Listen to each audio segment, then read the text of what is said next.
कि ईरान ने अनाउंस कर दिया है, मुशतबा साहब ने, कि जी ये जो स्ट्रेट ऑफ हॉर्मुज है ये अब सारी उम्र के लिए हमारा है। नए प्रपोजल में क्या होगा और इसके बाद प्रेसिडेंट ट्रंप क्या करेंगे? अगली ऑप्शन उनके पास ये है कि वो फिर जंग शुरू करें। जो इससे पहले डार्क ईगल मिडल ईस्ट भेजने की बात भी कर रहे हैं ब्लूमबर्ग की रिपोर्ट के मुताबिक, और एक्सियोस के मुताबिक एक नए मिशन की, शॉर्ट टर्म मिशन की भी वो तैयारी कर रहे हैं कि जल्दी विक्ट्री डिक्लेयर करके निकला जाए। इन रिपोर्ट्स के होते हुए प्रेसिडेंट ट्रंप क्या करेंगे?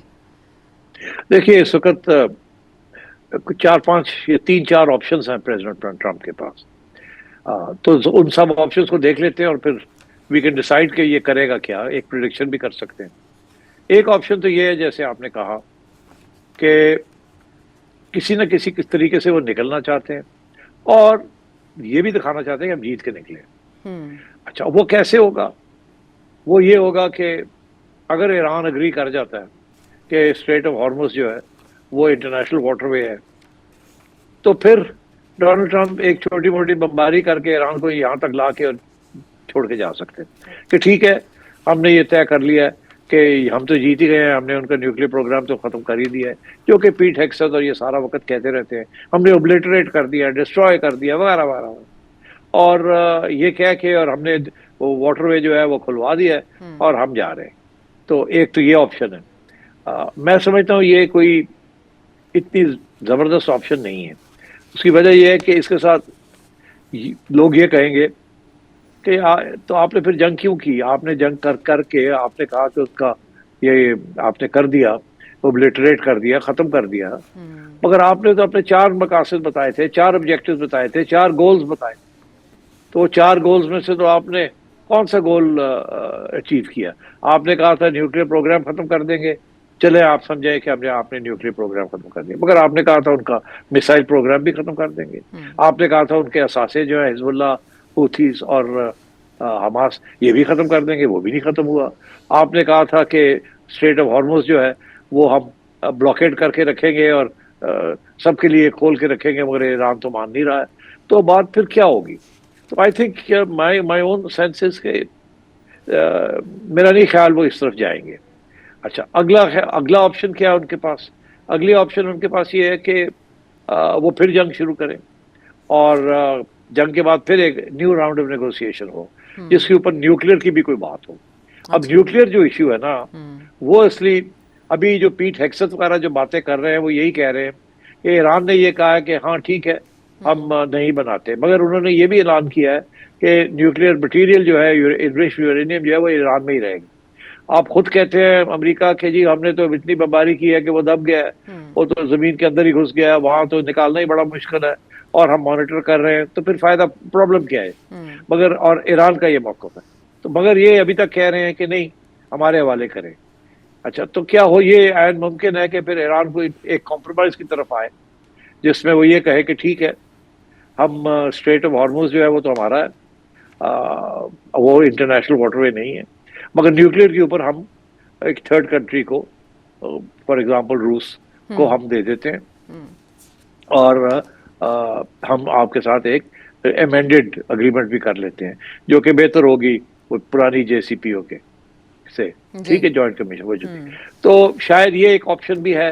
अच्छा, अब इस ऑप्शन के मसले, इसमें जो प्रॉब्लम आ रही है वो ईरान को आ रही है कि ईरान ने अनाउंस कर दिया है, मुशतबा साहब ने, कि जी ये जो स्ट्रेट ऑफ हॉर्मुज है ये अब सारी उम्र के लिए हमारा है, ये इंटरनेशनल वाटरवे नहीं है, ये हमारा है। ज्यादा से ज्यादा ये है कि हम ओमान के साथ कुछ शेयर कर सकते हैं, मगर अब हम ये इसका कंट्रोल इंटरनेशनल ही हमारा है। क्या डोनाल्ड ट्रंप को ये बात अग्री करेगा कि नहीं करेगा? That is the big big question. और क्या ईरान इससे पीछे हटेगा कि स्टेटस को एंटी, मतलब यह है कि जो पहले स्टेटस को था कि ये इंटरनेशनल वाटरवे है, क्या ये रहेगा कि नहीं रहेगा?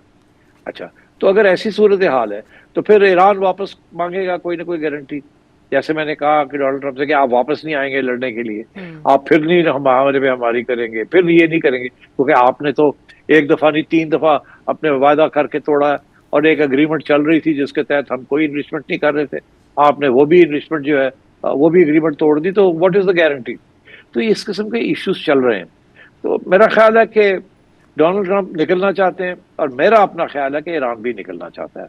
तो इस वक्त जो कश्मकश चल रही है वो ये चल रही है कि अमेरिका ब्लॉकेट करके ये देख रहा है कि कब तक ईरान बर्दाश्त कर लेगा ये ब्लॉकेड। क्योंकि अगर ये ब्लॉकेड कामयाब है तो फिर ईरान का एक तेल भी बाहर नहीं जा सकता, उसकी रेवेन्यू गिर जाएगी, और ईरान को जो इंपोर्ट करनी है चीजें वो भी नहीं इंपोर्ट कर सकता अपनी इकोनॉमी के लिए।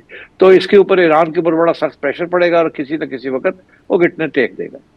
ईरान का जो मौकफ है वो ये है कि अभी तो इन्होंने ब्लॉकेट की हुई है, मगर तेल की कीमतें बढ़ रही हैं, और ये जो अमेरिका के अंदर तकलीफ हो रही है, जापान को तकलीफ हो रही है, यूरोप को तकलीफ हो रही है, साउथ कोरिया को तकलीफ हो रही है, ये तो इंडिया को तकलीफ हो रही है, ये तो इनके ग्रुप के लोग हैं, सबसे ज्यादा तकलीफ इनको हो रही है।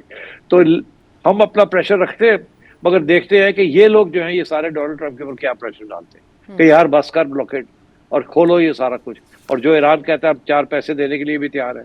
तो ये डोनाल्ड ट्रंप एक तरफ ये है कि जी मिड टर्म्स आ रहे हैं, प्रेशर पड़ रहा है उसके ऊपर, डोमेस्टिक भी और इंटरनेशनल भी, कि आप ये ब्लॉकेज खोलें और मसला हल करें और जंग शंग बंद करें, इसके साथ सबकी तबाही है।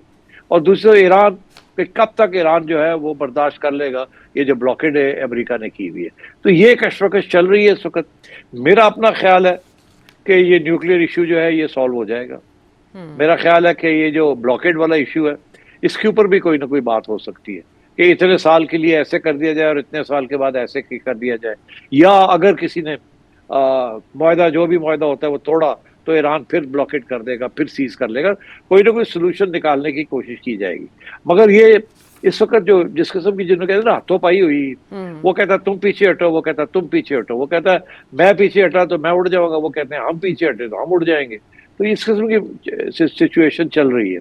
अब ये जो नए प्रपोजल्स दिए, जाहिर है कि पहले प्रपोजल्स जो थे उसके अंदर न्यूक्लियर का कोई इशू नहीं था।